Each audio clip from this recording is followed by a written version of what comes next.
Lesson number 24 اور آیت number 169 سے شروع کریں گے انشاءاللہ. نحمد و نصلی علی رسول الکریم، اما بعد، فاعوذ باللہ من الشیطان الرجیم، بسم اللہ الرحمن الرحیم. اعوذ باللہ من الشیطان الرجیم، بسم اللہ الرحمن الرحیم. وَلَا تَحْسَبَنَّ الَّذِينَ قُتِلُوا فِي سَبِيلِ اللَّهِ أَمْوَاتًا بَلْ أَحْيَاءٌ عِندَ رَبِّهِمْ يُرْزَقُونَ فَرِحِينَ بِمَا آتَاهُمُ اللَّهُ مِنْ فَضْلِهِ وَيَسْتَبْشِرُونَ بِالَّذِينَ لَمْ يَلْحَقُوا بِهِمْ مِنْ خَلْفِهِمْ أَلَّا خَوْفٌ عَلَيْهِمْ وَلَا هُمْ يَحْزَنُونَ. ان لوگوں کو مردہ خیال نہ کرو جو اللہ کے راستے میں مارے گئے ہیں، بلکہ وہ زندہ ہیں، انہیں ان کے رب کے ہاں رزق دیا جا رہا ہے. جو کچھ اللہ نے اپنے فضل سے انہیں دیا اس پر وہ خوش ہیں، اور ان مومنوں کے بارے میں بھی خوشی محسوس کرتے ہیں جو ابھی تک ان سے نہیں ملے اور ان کے پیچھے دنیا میں رہ گئے ہیں، اور انہیں نہ کوئی خوف ہوگا اور نہ وہ غمگین ہوں گے. آیت نمبر 169 اور 70 کا ترجمہ پڑھا ہے. تو ان آیت کا پیچھے سے کیا تعلق ہے؟ تو پیچھے جو کہ ہم نے پڑھا کہ جنگ احد کے بارے میں اللہ تعالیٰ نے مسلمانوں کو بہت سے ان کی اصلاح فرمائی اور ان کی تعلیم اور تربیت ہوئی. ان کا ایمان جن کا کمزور تھا ان کے ایمان کو بڑھانے کے لیے نصیحتیں فرمائی گئی. جن لوگوں کے دلوں میں منافقت تھی ان کی عادات اور ان کی خصلات اور ان کے نشانیاں ظاہر ہو گئی کہ کون منافق تھے. تو یہ سب کرنے کے بعد اب اللہ سبحانہ تعالیٰ مسلمانوں کو بڑے پیار سے تسلی دے رہے ہیں کہ تمہارے جو لوگ شہید ہو گئے تم ان کا غم نہ کرو. جنگ احد کے تبصرے میں اللہ سبحانہ تعالیٰ نے جس طرح مومنوں سے خطاب کیا ہے تو اتنا دل نرم ہو جاتا ہے کہ اللہ سبحانہ تعالیٰ ہم سے کتنی محبت کرتے ہیں کہ تھوڑا سا ڈانٹ آئی اور پھر تھوڑا سا سمجھایا گیا، پھر تھوڑی سی تھپکی دی گئی، تھوڑا سا خوشخبری دی گئی، تھوڑا سا پیار جتایا گیا. یعنی سبحان اللہ، اللہ تعالیٰ نے اتنے پیارے انداز میں مسلمانوں کی اصلاح فرمائی اور اب مزید ان کو اس غم پر ان سے غم کرنے کے لیے ان سے منع فرما رہے ہیں کہ تم غمگین مت ہو، تمہارے جو لوگ شہید ہو گئے ہیں ان کو تم مردہ مت سمجھو، وہ تو اپنے رب کے ہاں زندہ ہیں.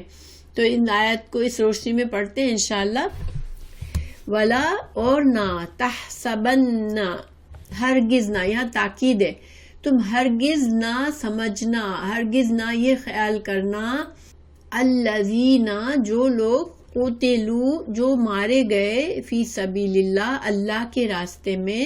امواتن کہ وہ مردہ ہیں، بس اب وہ چلے گئے دنیا سے، وہ مر گئے.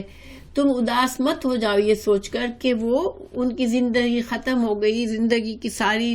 چیزوں کو، نعمتوں کو، اپنے فیملیز کو، سب کو چھوڑ کر وہ چلے گئے دنیا سے. اس طرح سے سوچ کر انسان کو بڑا غم ہوتا ہے کہ ظاہر ہے کہ شہداء میں جوان بھی تھے، بڑی عمر کے بھی تھے، تو انسان سوچتا ہے کہ ابھی انہوں نے زندگی میں کوئی خوشیاں بھی نہیں دیکھی تھی، زندگی میں ان کے کتنی انسان کے ارمان بھی ہوتے ہیں، امنگیں بھی ہوتی ہیں، انسان کی امیدیں بھی ہوتی ہیں، لیکن وہ دنیا سے چلے گئے. ہم اس طرح سوچتے ہیں تو ہمیں بہت دکھ ہوتا ہے، لیکن اللہ سبحانہ تعالیٰ نے فرمایا نہیں، تم دکھ مت کرو، بلکہ کیوں دکھ نہ کرو، بلکہ احیاء وہ تو زندہ ہے، عند ربہم اپنے رب کے پاس وہ زندہ ہے، یرزقون وہ رزق دیے جاتے ہیں. سبحان اللہ.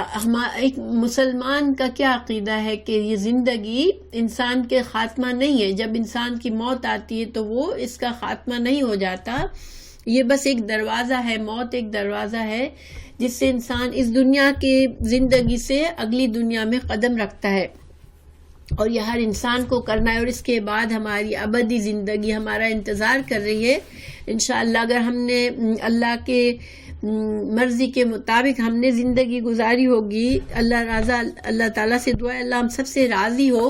تو پھر ایک انسان اس طرح زندگی گزارتا ہے تو پھر اس کے لیے انشاءاللہ آخر میں نعمتیں ہی نعمتیں ہیں۔ یہ دنیا تو آزمائش کی جگہ ہے، مگر آخرت میں کوئی آزمائشیں پھر نہیں ہوگی، پھر انسان کے لیے صرف نعمتوں کا سلسلہ چلے گا۔ تو اس آیت کے بارے میں بہت سی احادیث ہیں، میں آپ کو احادیث پڑھ کے سناتی ہوں۔ اور چونکہ اس آیت کے بارے میں بہت ہی عجیب بات یہ کہ بہت سارے صحابہ نے اس سے روایت بیان فرمائی ہے، تو میں انشاءاللہ ایک ایک صحابی کے نام سے آپ کو بتاتی ہوں۔ عبداللہ بن مسعود رضی اللہ عنہ کی روایت ہے، اور یہ صحیح مسلم میں ہے، ٹھیک ہے۔ ہم نے حضرت عبداللہ یعنی کہ جنہوں نے یہ حدیث روایت کی راویوں نے، انہوں نے کہا ہم نے عبداللہ بن مسعود سے اس آیت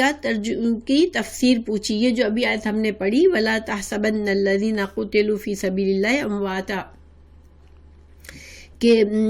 بل احیاہم، کہ تم ان کو مردہ مت سمجھو جو اللہ کی راہ میں مارے گئے، بلکہ وہ زندہ ہیں، اپنے رب کے پاس ان کو رزق مل رہا ہے۔ تو صحابہ حضرت عبداللہ بن مسعود سے ان کے شاگردوں نے اس آیت کے بارے میں پوچھا کہ اس کا کیا مطلب ہے، تو انہوں نے رسول اللہ صلی اللہ علیہ وسلم کی حدیث بیان فرمائی۔ انہوں نے کہا ان شہداء، رسول اللہ صلی اللہ علیہ وسلم نے فرمایا، حضرت عبداللہ بن مسعود نے اپنے شاگردوں سے کہا کہ ہم نے رسول اللہ صلی اللہ علیہ وسلم سے اس آیت کے بارے میں پوچھا تھا۔ وہ صحابہ کرام آپ صلی اللہ علیہ وسلم سے بعض آیات کی تفسیر خود پوچھتے تھے، تو عبداللہ بن مسعود نے کہا کہ ہم نے بھی آپ صلی اللہ علیہ وسلم سے پوچھی تھی اس کی تفسیر، تو آپ صلی اللہ علیہ وسلم نے فرمایا تھا ان شہداء کی روحیں سبز رنگ کے پرندوں کے قالب میں ہوتی ہیں، اور ان کے لیے عرش الہی کے ساتھ قندیلیں معلق ہوتی ہیں، اور جنت سے جہاں چاہتی ہیں کھاتی پیتی ہیں، پھر عرش کے نیچے لٹکی ہوئی انہی قندیلوں کو اپنا ٹھکانہ بنا لیتی ہے۔ آپ کو پتہ ہے کہ عرش جو ہے وہ عرش کے فوراً نیچے جو ہے وہ جنت کا ہائیسٹ درجہ ہے، ٹھیک ہے۔ جنت کے کئی درجات ہیں،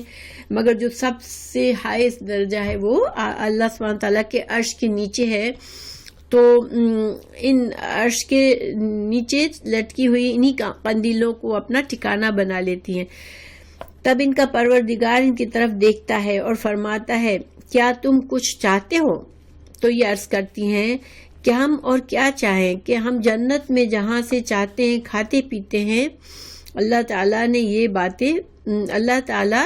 یہ 3 بار فرمائے گا، یعنی اللہ تعالیٰ دوبارہ یہی سوال فرمائیں گے اور 3 بار اسی طرح پوچھیں گے کہ تم کچھ چاہتے ہو؟ تو پھر جب وہ دیکھیں گے کہ جب تک نہ کوئی سوال نہ کریں گا، یعنی کہ پھر وہ دیکھیں گے کہ جب تک یہ کوئی سوال نہ کریں انہیں چھوڑا نہیں جا رہا، یعنی اب جو ان روحوں کو اندازہ ہوگا کہ اللہ سبحانہ تعالیٰ جواب چاہتے ہیں ہمارا، تو پھر یہ عرض کریں گے یا رب ہم یہ چاہتے ہیں کہ تو ہماری روحوں کو ہمارے جسموں میں لوٹا دے تاکہ تیرے راستے میں ہم ایک بار پھر شہید ہو جائیں۔ جب اللہ تعالیٰ یہ دیکھتا ہے کہ ان کی کوئی ضرورت و حاجت باقی نہیں رہی تو انہیں چھوڑ دیا جاتا ہے۔ تو یہ سبحان اللہ، یعنی کہ اس وقت جب ان کو لگا کہ اب اللہ سبحانہ تعالیٰ کو ہم کو جواب دینا ہی دینا ہے، تب ان کی بس یہ انہوں نے ایک خواہش ظاہر کی سبحان اللہ کہ ہم دوبارہ اللہ کی راہ میں شہید ہونا چاہ رہے ہیں۔ تو اس سے ہمیں اندازہ ہوتا ہے کہ شہداء کتنے خوش ہوں گے کہ وہ چاہتے ہوں گے کہ ہمیں اگر 10 بار بار بھی زندگی ملے اور بار بار بھی ہم اللہ ہی کے لیے اپنی زندگی کو قربان کر دیں۔ تو اس حدیث کے دوسری جو روایت کی ہے حضرت انس رضی اللہ عنہ نے اور حضرت ابو سعید خدری نے، 2 اور صحابیوں نے اس حدیث کو روایت کیا ہے۔ تو حضرت امام حنبل، امام احمد کی کتاب جو ہے اس میں حضرت انس کی سے روایت ہے کہ رسول اللہ صلی اللہ علیہ وسلم نے فرمایا شہید کے سوا اور کوئی ایسا نہیں جو فوت ہوا ہو اور اللہ تعالیٰ کے ان کے لیے بہتری اور بھلائی ہو، پھر بھی وہ دنیا میں لوٹنا پسند کرے گا. مطلب یہ ایک بولنے کا انداز ہے کہ شہداء کو اتنی نعمتیں ملی ہوں گی، لیکن وہ ان نعمتوں کے باوجود جب اللہ تعالیٰ ان سے پوچھے گا کہ تمہاری کیا خواہش ہے، تو وہ کہیں گے ہمیں دنیا میں دوبارہ لوٹایا جائے تاکہ ہم دوبارہ شہید ہوں. تو لیکن شہید کو دنیا میں دوبارہ واپس جانا ضرور پسند ہوگا شہادت کی فضیلت کی وجہ سے، کہ وہ اس بات کو پسند کرے گا کہ ایک بار پھر دنیا میں جائے اور دوبارہ شہید ہو جائے. تو یہ روایت جو ہے وہ یہ امام مسلم کی ہے، یہ روایت بھی، اور یہ حضرت انس اور ابو سعید خدری نے روایت کی ہے.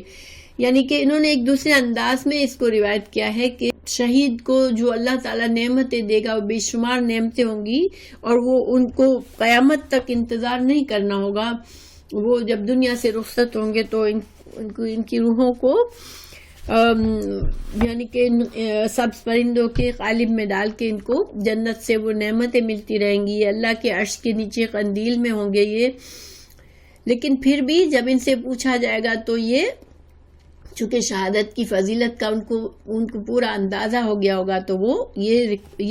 خواہش رکھیں گے کہ ہم دوبارہ جائیں اور ہم دوبارہ اللہ کی راہ میں زندگی دیں. پھر حضرت ابن عباس کی روایت ہے، جیسے کہ میں نے بتایا کہ کئی صحابہ نے اس حدیث اس کے بارے میں اس آیت کے بارے میں روایت کیا، اس لیے میں آپ کو سب کی پڑھ کے بتا رہی ہوں. انشاءاللہ تھوڑا تھوڑا کہیں فرق ہے، لیکن یہ اس لیے ہوتا ہے کہ ہو سکتا ہے مختلف مقامات پر اللہ سبحانہ تعالیٰ رسول اللہ صلی اللہ علیہ وسلم نے ان کو یہ ایکسپلینیشن دیا ہو، کیونکہ ہر وقت سارے صحابہ تو نہیں موجود ہوتے تھے، اور آپ صلی اللہ علیہ وسلم سے مختلف اوقات پہ صحابہ کرام سوالات بھی کرتے تھے. تو اب یہاں پر یہ جو حدیث ہے، حدیث نمبر 3 حضرت ابن عباس کی ہے. اس میں ہے کہ یہ جو آیت ہے، آیت 169 جو ہم نے پڑھی، اس کے بارے میں جب تمہارے بھائی احد میں شہید ہوئے تو اللہ تعالیٰ نے ان کی روحوں کو سبز رنگ کے پرندوں کے قالبوں میں کر دیا جو جنت کی نہروں پر آتی، جنت کے پھلوں کو کھاتی اور عرش کے سائے میں سونے کی قندیلوں کے پاس ٹھہر جاتی تھی. جب انہوں نے اپنے پاکیزہ کھانے اور پینے کو دیکھا اور اپنے حسن انجام کو ملاحظہ کیا تو کہنے لگے کہ اے کاش ہمارے بھائیوں کو بھی یہ معلوم ہو جائے کہ اللہ تعالیٰ نے ہمارے ساتھ کیا اچھا سلوک فرمایا ہے، تاکہ وہ جہاد سے غافل ہو کر جنگ سے منہ نہ موڑے. تو اللہ تعالیٰ نے فرمایا تمہارا یہ پیغام میں پہنچا دیتا ہوں. تو اس موقع پر اللہ تعالیٰ نے یہ آیت نازل فرمائی، وَلَا تَحْسَبَنَّ الَّذِينَ قُتِلُوا فِي سَبِيلِ اللَّهِ أَمْوَاتًا بَلْ أَحْيَاءٌ عِندَ رَبِّهِمْ يُرْزَقُونَ. یعنی یہی آیت جو ہم نے پڑھی ہے، ٹھیک ہے.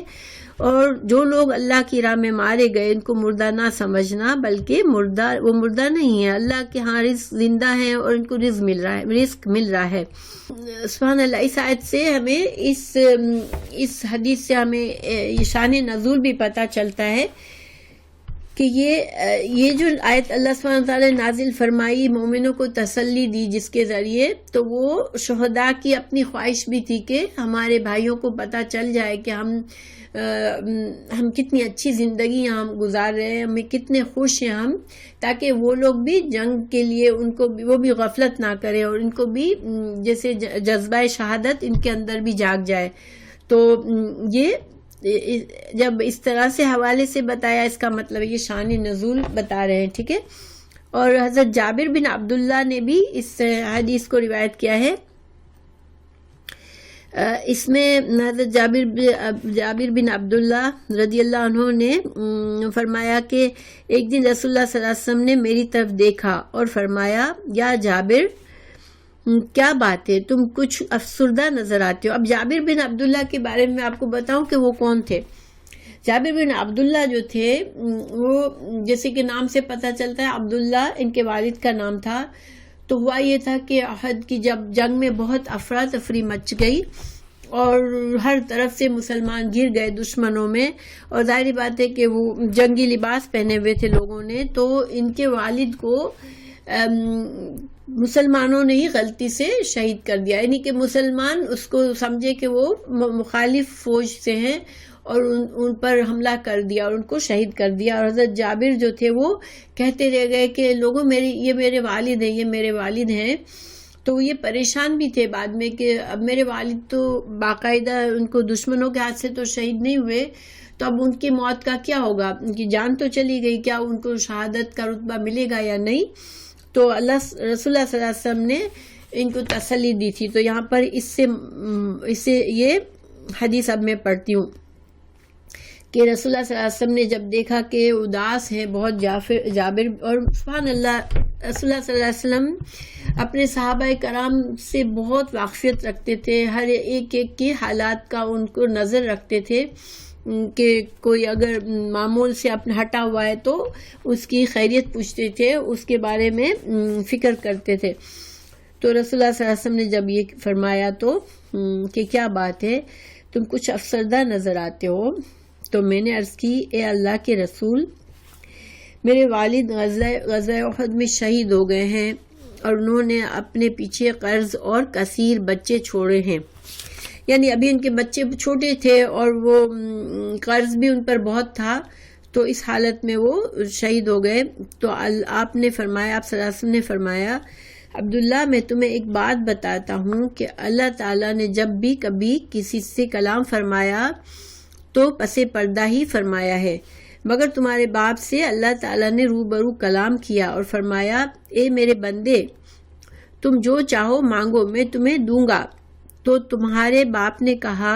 اے اللہ میں یہ سوال کرتا ہوں کہ ایک بار پھر مجھے دنیا میں لوٹا دے تاکہ میں تیرے راستے میں دوبارہ شہید ہو جاؤں. تو اللہ عز و جل نے فرمایا میں پہلے سے یہ بات فرما چکا ہوں کہ یہاں آنے والوں کو دوبارہ دنیا میں نہیں لوٹایا جائے گا. تو عبداللہ نے عرض کی اللہ میرے پیچھے رہ جانے والوں کو میرا پیغام پہنچا دے.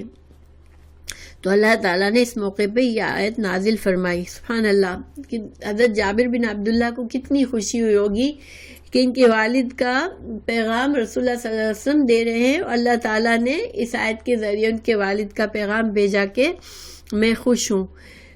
کین یو امیجن کتنی ماشاءاللہ کیا سعادت ہے اور کیا فضیلت ہے صحابہ کرام کی. تو یہ جو تھے جابر بن عبداللہ، ان کے بارے میں تھوڑا سا بتاؤں کہ ان کے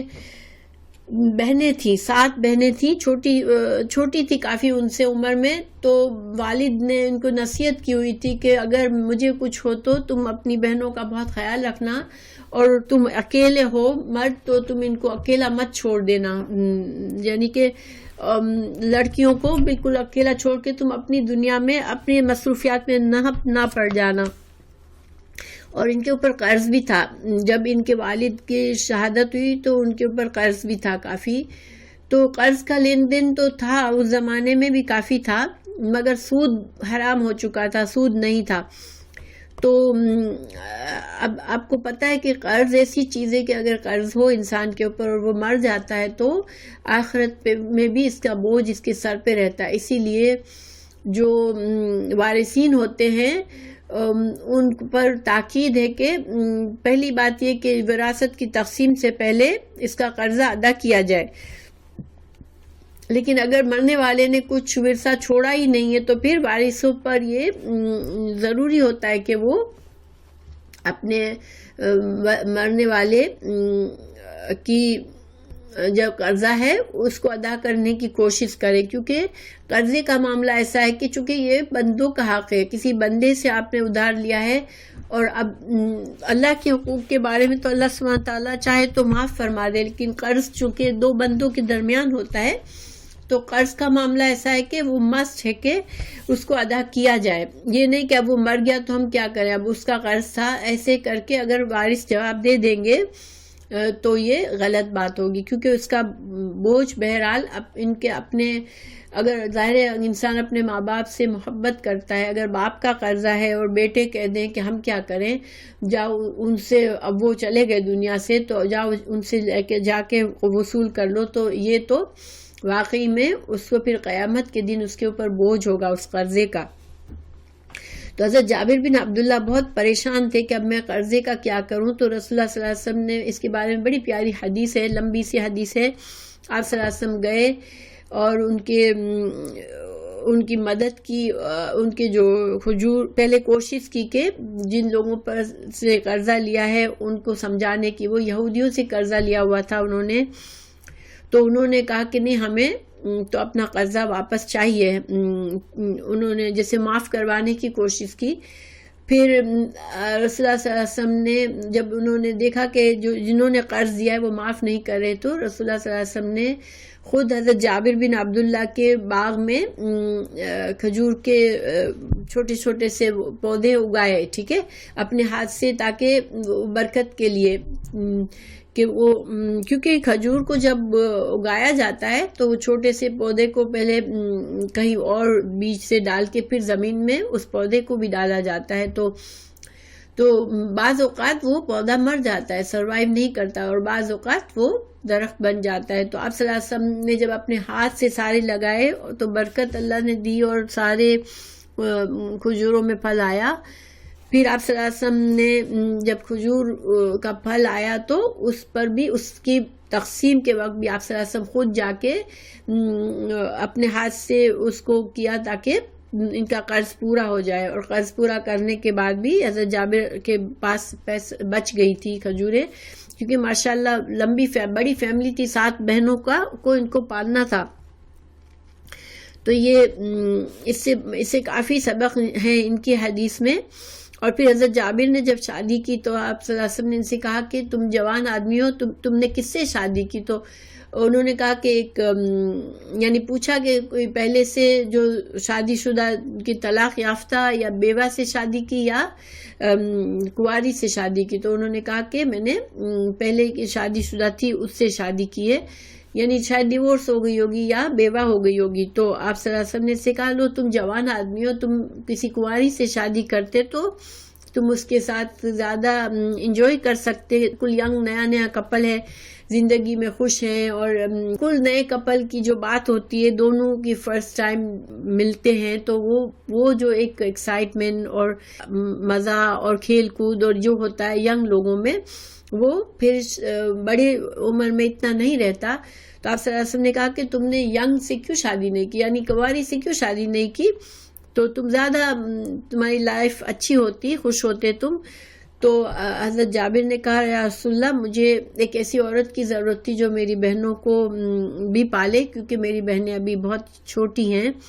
اور میں چاہ رہا تھا ان کی تربیت کے لیے کوئی تجربہ کار عورت ہو، تو میں نے بڑی عمر کی عورت سے شادی کی۔ تو یہ ساری باتیں سبحان اللہ ہمارے لیے بہت اس میں سبق ہے کہ سبحان اللہ حضرت جابر بن عبداللہ نے ایک عورت سے شادی کی اور انہوں نے ان کو مدد کی ان کی بہنوں کو پالنے میں، تو یہ کتنی اچھی بات لگتی ہے نا کہ انسان کو، یعنی کہ مسلمان کا تو یہی شیوا ہے کہ اپنے دل میں دوسرے مسلمانوں کی محبت اور پیار ہو۔ اس کے بارے میں مزید حدیث نمبر 5 جو ہے یہ بھی اسی آیت کے بارے میں، لیکن اس میں جو شہداء ہیں وہ شہداء کے بارے میں نہیں ہے جو کہ جنگ میں لڑتے ہوئے، اللہ کی خاطر جنگ میں لڑتے ہوئے شہید ہوئے، بلکہ شہداء کی آپ کو پتہ ہے اور قسمیں بھی ہیں۔ تو یہ امام حنبل نے حضرت ابن عباس سے روایت کی ہے کہ رسول اللہ صلی اللہ علیہ وسلم نے فرمایا کہ شہداء جنت کے دروازے پر نہر کے کنارے سبز رنگ کے قبے میں ہوں گے اور انہیں صبح شام جنت سے رزق ملے گا۔ امام احمد نے ہی اس حدیث کو بیان کیا ہے۔ اس حدیث میں ذرا ڈیفرنٹ بات ہے، دیکھیں کیا ڈیفرنٹ ہے اس میں۔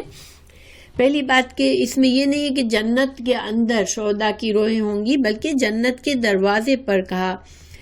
اور نہر ہوگی وہاں پر، اس نہر کے کنارے سبز رنگ کے کوئی قبا میں ہوں گی۔ تو اس سے پتہ چلا کہ یہ وہ شہداء نہیں ہے جو کہ اللہ کی راہ میں شہید ہوئے۔ علماء نے یہ اندازہ لگایا کہ یہ جو روحیں ہیں وہ جنت کے دروازے کے قریب ہوں گی اور وہ جنت کے وہاں پر نہر پر ہوں گی، یعنی کہ جنت کے اندر جانے کی ان کی سیر نہیں ہوگی، جنت کے اندر کی سیر نہیں کر رہی ہوں گی، تو اور ان کو صبح شام وہیں پہ رزق دیا جائے گا۔ تو اس بات سے علماء نے یہ اندازہ لگایا کہ شہداء کی چونکہ دوسری اقسام بھی ہیں. کسی مسلمان کو ناحق کوئی مار دیتا ہے، کوئی بھی مشرک کافر یا کوئی اور مار دیتا ہے، کسی مسلمان کو ناحق موت مار دیتا ہے تو وہ بھی شہادت کی موت ہوتی ہے. کوئی مسلمان اپنے مال اور جان بچانے کے لیے لڑتا ہے، یعنی اچانک سے کوئی سپوز کوئی ڈاکو آ گیا یا کوئی چور آ گیا اور وہ اپنی جان مال بچانے کے لیے اس سے لڑتا ہے اور مر جاتا ہے تو وہ بھی شہید ہوتا ہے. اس طرح سے شہادت کی اقسام ہیں. علماء نے کہا کہ یہ وہ شہید ہیں جو کہ جنت کے اندر جو تھے وہ کون سے شہید تھے؟ جو سبز رنگ کی پرندوں میں ان کی روحیں تھی وہ شہید تھے جو اللہ کی راہ میں قتال کرتے ہوئے جنگ کرتے ہوئے مر جاتے ہیں، شہید ہو جاتے ہیں. اور یہ وہ شہید ہیں جو دوسری اقسام کے شہداء ہیں. ایک حدیث ہے جو تمام مومنوں کے لیے خوشخبری ہے. تو یہ مسند احمد میں ایک حدیث ہے جس پر ہر مومن کے لیے بشارت ہے کہ اس کی روح جنت میں آئے جائے گی. ٹھیک ہے، یہ حدیث جنت کے پھلوں کو کھائے گی اور جنت میں آئے گی جائے گی، جنت کے جلووں کو نظارہ کرے گی اور اللہ تعالیٰ نے اس کے لیے عزت اور کرامت کا جو سامان تیار کر رکھا ہے اس کو مشاہدہ کرے گی. تفسیر جو ابن کثیر میں امام احمد بن حنبل نے یہ اپنا قول ظاہر کیا ہے کہ تمام مومنوں کے لیے بشارت ہے کہ مومنوں کی روحیں بھی جنت میں نظارہ دیکھیں گی، اپنے جو نعمتیں ان کو ملنے والی ہیں آئندہ جب قیامت کے بعد جب جنتی جنت میں جائیں گے، جہنمی جہنم میں جائیں گے، تو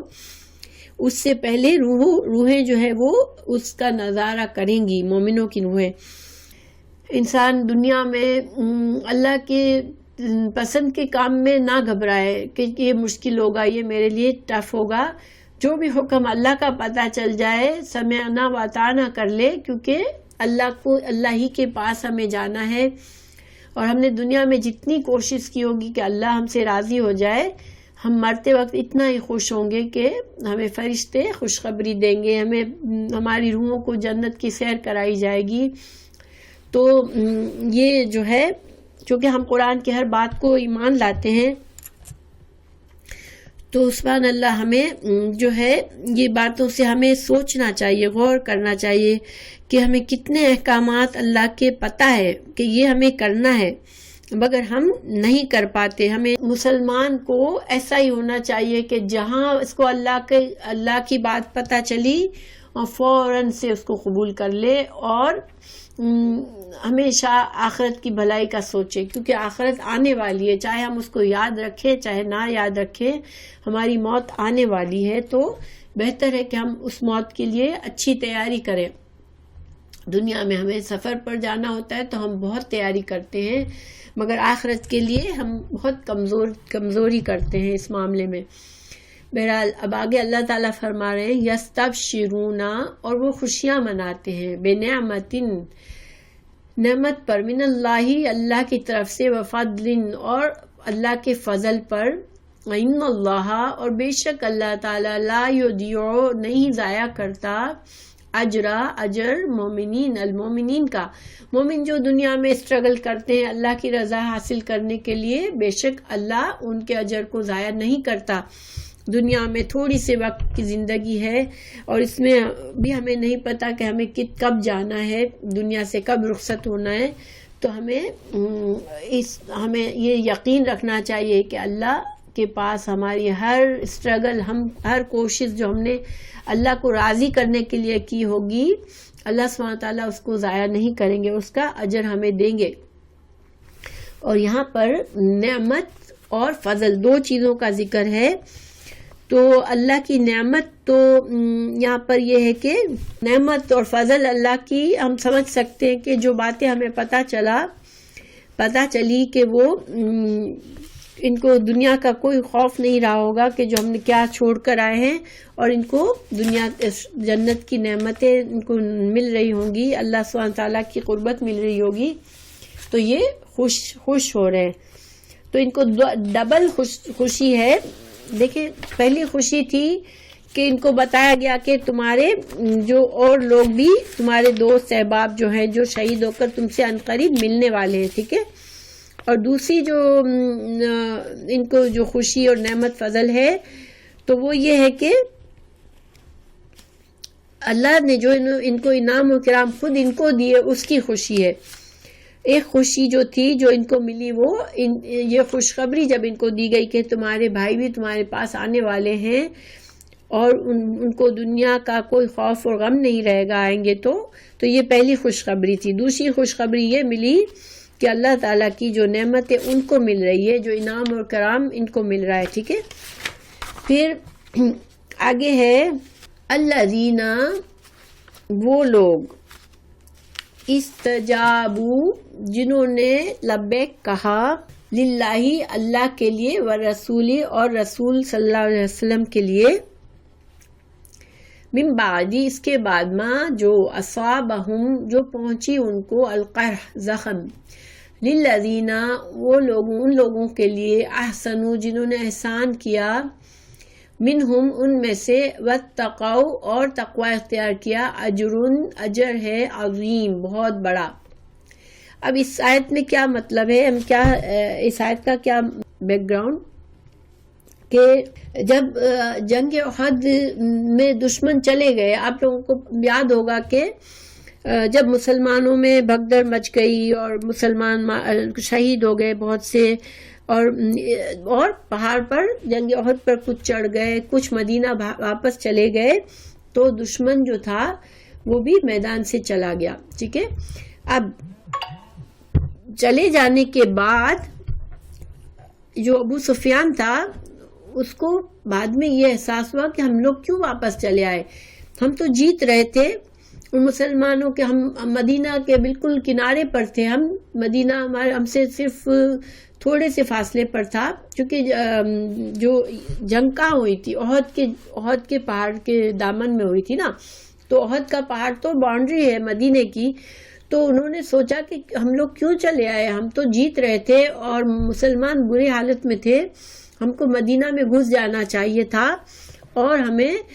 مسلمانوں کا کام تمام کر دینا چاہیے تھا. ٹھیک ہے. اس کے بارے میں آپ کو حدیث سے ڈائریکٹ پڑھ کے سناتی ہوں.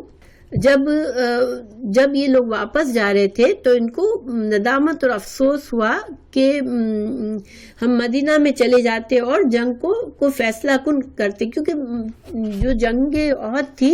وہ فیصلہ کن نہیں تھی. حالانکہ بظاہر تو مسلمانوں کو نقصان پہنچا تھا، لیکن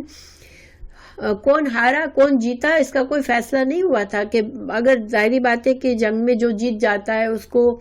بہت سا مال غنیمت ملتا ہے، اس کو بہت سے جنگی قیدی ملتے ہیں، ایسا کچھ فائدہ ان کو نہیں ہوا تھا مشرکین کو. تو رسول اللہ صلی اللہ علیہ وسلم کو اس خبر کا علم ہوا، یعنی کہ آپ صلی اللہ علیہ وسلم کو یہ پتا چلا کہ ابو سفیان جو ہے وہ اب باتیں کر رہا ہے اس کے بارے میں. اور بات کیا تھی کہ امام ابن ابو حاتم نے اکرامہ سے روایت کیا ہے کہ جب مشرک حج سے واپس جا رہے تھے تو کہنے لگے کہ تم نے نہ تو محمد صلی اللہ علیہ وسلم کو قتل کیا اور نہ مسلمانوں کی دو شیزگان کو اپنے پیچھے سواریوں پر بٹھا کر لائے. مطلب ان کو احساس ہوا کہ یہ ہم کیا کر کے آ گئے، نہ تو ہم نے رسول اللہ صلی اللہ علیہ وسلم کو قتل کیا نعوذ باللہ، اور نہ ہی ہم نے مسلمان کی عورتوں کو جا کے مدینہ میں جا کے مسلمانوں کی عورتوں کو اٹھا لاتے ہم کم از کم، تو ہم نے تو بہت برا کیا، تو لہٰذا تم لوٹ جاؤ. یعنی اب یہ لوگ یہ باتیں کر رہے تھے کہ ہم لوٹ چلتے ہیں دوبارہ اور مدینہ پر حملہ کرتے ہیں. رسول اللہ صلی اللہ علیہ وسلم نے اس خبر کو سنا تو آپ نے مسلمانوں کو بلایا تو انہوں نے آپ کے حکم پر لبیک کہا، حتیٰ کہ ہمراء الاسدیہ بیر عنبہ تک کفار و مشرکین کے تعاقب میں گئے. یہ دیکھ کر مشرک کہنے لگے کہ اب تو پلٹ چلو، آئندہ سال دوبارہ آئیں گے. تو یہ دیکھ کے رسول اللہ صلی اللہ علیہ وسلم بھی واپس مدینہ آ گئے. تو معاملہ کیا ہوا کہ جب آپ صلی اللہ علیہ وسلم کو اطلاع ملی کہ دشمن، کیونکہ جنگ کے لیے دونوں طرف سے اسپائز ہوتے تھے، ٹھیک ہے، دونوں کی طرف سے لوگ خبر بھی لاتے تھے چھپ کر. تو جب آپ صلی اللہ علیہ وسلم کو خبر ملی کہ یہ باتیں ہو رہی ہیں اور ابو سفیان دوبارہ آنے کا پلاننگ کر رہا ہے مدینہ پر حملہ کرنے کے لیے، 15 شوال کو ہفتے کے دن جنگ احد ہوئی تھی. پھر رات تک یہ معاملہ ہوا اور رات کو دشمن واپس لوٹ گئے اور مسلمان مدینہ میں آ گئے. اگلے دن صبح کا یہ واقعہ ہے، 16 شوال کو آپ صلی اللہ علیہ وسلم کے منادی نے دشمن کا تعاقب کرنے کی صدا بلند کی اور ساتھ ہی یہ بھی کہہ دیا کہ اس تعاقب میں ہمارے ساتھ صرف وہی شامل ہوگا جو کل غزوہ احد میں ہمارے ساتھ تھا۔ تو آپ صلی اللہ علیہ وسلم نے دوبارہ اعلان کروا دیا اگلے دن صبح میں کہ دشمن دوبارہ آ رہا ہے ہم پر حملہ کرنے کے لیے، اور وہی لوگ دوبارہ حاضر ہوں جو کل جنگ میں موجود تھے، یعنی ایکسٹرا لوگوں کو نہیں بلایا، ٹھیک ہے، صرف انہی کو بلایا جو کہ جنگ میں موجود تھے۔ تو حضرت جابر بن عبداللہ یہ سن کر بارگاہ رسول صلی اللہ علیہ وسلم میں عرض کرنے لگے، اے اللہ کے رسول، میرے والد جو کل احد میں شہید ہو گئے ہیں تو مجھے 7 بہنوں پر کفیل چھوڑا ہے، اور یہ بھی کہا ہے کہ اے لختے جگر، ہمیں ان خواتین کو بغیر مرد کے نہیں چھوڑنا چاہیے۔ تو ویسے میں رسول اللہ صلی اللہ علیہ وسلم کے ساتھ جنگ جہاد کرنے پر کسی چیز کو ترجیح نہیں دیتا ہوں، یعنی کہ حضرت جابر بن عبداللہ نے کہا کہ یا رسول اللہ، مجھے تو میری خواہش ہے کہ میں آپ کے ساتھ جاؤں، مگر آپ میں بتائیں کہ میں کیا کروں، جبکہ میرے والد نے مجھے یہ نصیحت کی ہے۔ تو آپ صلی اللہ علیہ وسلم نے ان کو اجازت دے دی کہ آپ مت جاؤ۔ تو باقی جو سارے لوگ تھے جو صرف جنگ احد میں پہلے دن موجود تھے وہ سارے لوگ آئے، حالانکہ آپ دیکھیں کہ کچھ لوگ بڑے سخت زخمی تھے، تھکے ہوئے تھے، بہت زیادہ ان کو دکھ پہنچا تھا، اپنے اتنے لوگ شہید ہو گئے تھے، لیکن سارے لوگ دوسرے دن جمع ہو گئے۔ سبحان اللہ۔ صحابہ کرام جو تھے وہ ان کا ایمان، اسی لیے تو وہ ایمان ان کا بلند ترین ایمان تھا کہ ابھی تو تھکاوٹ دور نہیں ہوئی ہے، ابھی صدمہ دور نہیں ہوا، لیکن سارے کے سارے جمع ہو گئے۔ اور اس بارے میں حضرت عائشہ کی بھی روایت ہے کہ اس میں حضرت ابوبکر صدیق اور حضرت جبیر بھی موجود تھے۔ تو بہرحال اللہ سبحانہ تعالیٰ نے ان لوگوں کی تعریف فرمائی، جن لوگوں نے کہا کہ ہاں ہم چلو ہم تیار ہیں، تو اللہ تعالیٰ نے ان کی تعریف فرمائی کہ ان کے لیے بڑا اجر عظیم ہے۔ پھر الذین، وہ لوگ، قال، کہا گیا ان سے، لہم، ان سے، الناس، لوگوں نے، ان الناس، بے شک لوگ، قد جمعوا، تحقیق جمع ہو گئے ہیں، لکم، تمہارے لیے، فاخشوہم، پس ڈرو ان سے، فزادہم، تو زیادہ ہو گیا، ایماناً، ان کا ایمان، وقالوا، اور انہوں نے کہا، حسبنا اللہ، ہمارے لیے اللہ کافی ہے، ونعم الوکیل، اور وہ کتنا اچھا کارساز ہے۔ جب یہ لوگ جمع ہونے لگے دوبارہ تو منافقین آپ کو پتہ ہے کہ تھے مدینہ میں، تو انہوں نے ان کو کہنا شروع کیا کہ اتنی بڑی فوج دوبارہ آ رہی ہے تم سے لڑنے کے لیے، تو تم ڈرو، یعنی تم اب کیوں جا رہے ہو، کل تو تم اتنا نقصان اٹھا کے آئے ہو۔ تو انہوں نے کیا کہا کہ ان کا ایمان اور بڑھ گیا، جب ان کو ڈرایا گیا تو ان کا ایمان اور بڑھ گیا۔ سبحان اللہ، ایک دن میں کیا فرق آ گیا۔ دیکھیں اللہ تعالیٰ نے قرآن نازل کیا، ان لوگوں نے آیتیں سنی اور ان کے دل مضبوط ہو گئے، ٹھیک ہے۔ یہ سبحان اللہ، قرآن میں ایسی چیز ہے کہ مومنوں کے دل کو رات سے دن میں بدل جائے۔ رات اگر غم چھایا ہوا ہے تو اس کو ہٹا کے اس کو دن کی طرح روشن کر دیتے ہیں، اس کے غم دور کر دیتا ہے۔ ہم لوگ بھی اگر پورے ایمان سے پڑھیں تو انشاءاللہ ہمارے لیے بھی قرآن کافی ہے۔ تو جب ان کو ڈرایا گیا تو ان کا ایمان اور بڑھ گیا، اور انہوں نے کہا کہ ہمارے لیے اللہ ہی کافی ہے، اور کتنا اچھا کارساز ہے۔ اور یہ جو دعا ہے حسبنا اللہ و نعم الوکیل، یہ بہت اچھی دعا ہے۔ جب ہم بھی کوئی کام میں پریشان ہو اور ہمیں ڈر ہو کہ یہ بہت مشکل کام ہے، کوئی مصیبت ہے، کوئی مشکل ہے، کوئی پریشانی ہے، تو ہمیں یہ یاد رکھنا چاہیے، یہ دعا مانگنی چاہیے، حسبنا اللہ و نعم الوکیل۔ کیونکہ حضرت ابراہیم علیہ السلام کے بارے میں روایت ہے کہ جب ان کو آگ میں ڈالا جا رہا تھا تو انہوں نے یہی کلمات کہے تھے، حسبنا اللہ و نعم الوکیل۔ تو اس کو اگر یاد نہیں ہے تو اس کو یاد کر لیں، چھوٹی سی دعا ہے، اللہ ہمارے لیے کافی ہے، اور وہ اتنا اچھا کارساز ہے، کیونکہ کارساز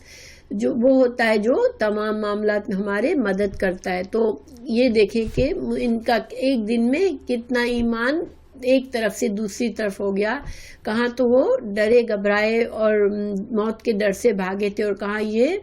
زخمی حالت میں ہے پھر بھی جنگ کے لیے تیار ہیں، اور لشکر پتہ ہے بڑا ہے، اور لشکر اب آنے والا ہے، ہم کو مدینہ پر حملہ کرنے والا ہے، تو پھر بھی تیار ہو گئے۔ تو پھر یہ آپ صلی اللہ علیہ وسلم پھر اس فوج کو لے کر گئے تھے، ایک مقام ہے حمراء الاسد، ہمراہ الاسد تک گئے تھے، ٹھیک ہے، اس لشکر کے ساتھ.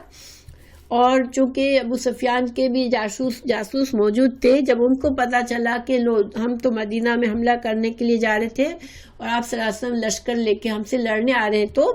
وہ